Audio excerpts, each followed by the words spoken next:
Everyone. मैं हूँ भव्य Agarwal and अभी तक मैंने जैसे वीडियोस बताया, मैंने आप लोगों को कुछ कंसेप्ट बताए जीएसटी के। तो मैं अपने आप से पहले इंट्रोड्यूस करना चाहता हूँ। मैं खुद एक सीए इंटरमीडिएट का स्टूडेंट हूँ। अभी मैंने मई 25 में अपना अटेम्प्ट दिया है एंड अब मैं आप लोगों के साथ अपना पेपर का रिव्यू शेयर करना चाहता हूँ कि मेरा पेपर कैसा हुआ एंड आप लोग और क्या चाहते हो कि मैं आप लोगों को और इसके और क्या बताऊं, कि आप लोग चाहते हो कि मैं आप लोगों को कुछ कंसेप्ट समझाऊं या कुछ, तो मैं इस चैनल के थ्रू आप लोगों को बताऊं।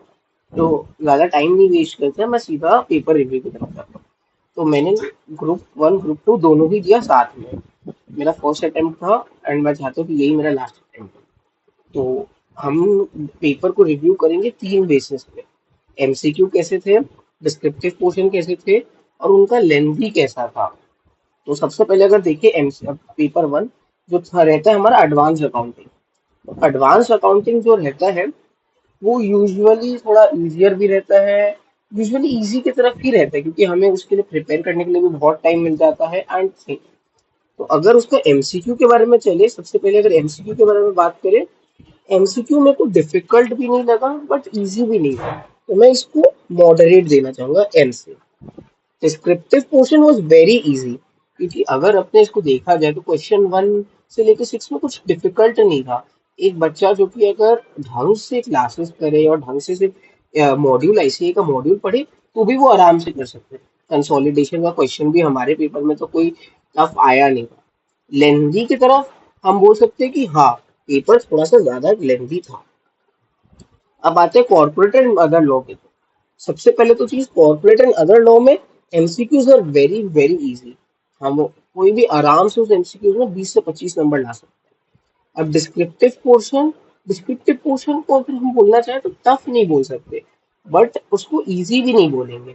डिस्क्रिप्टिव पोर्शन को अनएक्सपेक्टेड बोलना चाहूंगा क्योंकि जितना मैंने देखा इस बार पेपर में रजिस्ट्रेशन और चार्जेस से क्वेश्चन भर गए थे जो कि यूजुअली होता नहीं है। यूजुअली चैप्टर 7 यानी कि मैनेजमेंट एंड एडमिनिस्ट्रेशन और चैप्टर 4 यानी कि शेयर कैपिटल, उन सबसे क्वेश्चन ज्यादा आते हैं। बट उससे डिस्क्रिप्टिव पोर्शन में हमें एक भी क्वेश्चन नहीं देखना पड़ा। तो उसके कारण मैं इसको हार्ड भी नहीं बोलूंगा, इजी भी नहीं बोलूंगा, मैं इसको अनएक्सपेक्टेड बोलूंगा। और लेंथ के वाइज देखा जाए, लेंथ के वाइज में ठीक है, कोई बहुत लेंथी नहीं था बट बहुत छोटा पेपर नहीं था, तो इसको मैं बोलूंगा मॉडरेट। बहुत लेंथी भी नहीं, बहुत इजी भी नहीं। अब आ जाते हैं इनकम टैक्स की तरफ। Paper number 3A। अब पेपर नंबर 3A का MCQs were very difficult. Descriptive portion was moderate, not very difficult, not very easy, but yes it was lengthy. GST में MCQs were again moderate, descriptive was again easier, and lengthy it was not at all lengthy. Now paper number 4, that is cost and management accounting. मैंने जितना भी paper reviews देखा cost and management accounting का all over India, सब बोल रहे हैं कि पेपर डिफिकल्ट था, पेपर मुश्किल था। बट मैं आपको अपना ओपिनियन दूं, MCQs were very easy, questions were also very easy and paper was not at all lengthy. मेरा 15 मिनट पहले ही पेपर खत्म हो गया था। Auditing and ethics. अब आते हैं paper number 5, that is auditing and ethics. Auditing and ethics जो है वो मेरा सबसे वीक पॉइंट था। मतलब ऑडिट में मुझे डर लगता था, बट वो समझ में ही नहीं आता था कैसे क्या होता है। But very honestly speaking, MCQs audit के बहुत इजी आए। ऑडिट के पोर्शंस इसमें जितना मैंने समझा कि डिस्क्रिप्टिव में भी इजी नहीं था बट टफ नहीं था। इसको मैं बोलना चाहूंगा मॉडरेट। और लेंदी तो एकदम नहीं था क्योंकि हमारे क्लास में मैंने देखा आधा आधा घंटा पहले लोगों का पेपर खत्म होने वाला था। अब आ जाते हैं एफएम के ऊपर। इसका एमसीक्यूज तो इजी था बट ये डिस्क्रिप्टिव पोर्शन टफ था और ये भी लेंथी बहुत था। स्ट्रेटेजिक मैनेजमेंट में एमसीक्यूज मॉडरेट था, पेपर भी मॉडरेट था और डिफिकल्ट लेंथी तो नहीं था। तो ये था मेरा पेपर रिव्यू 6 पेपर का। अब मैं आपको एक चीज बताना चाहूंगा।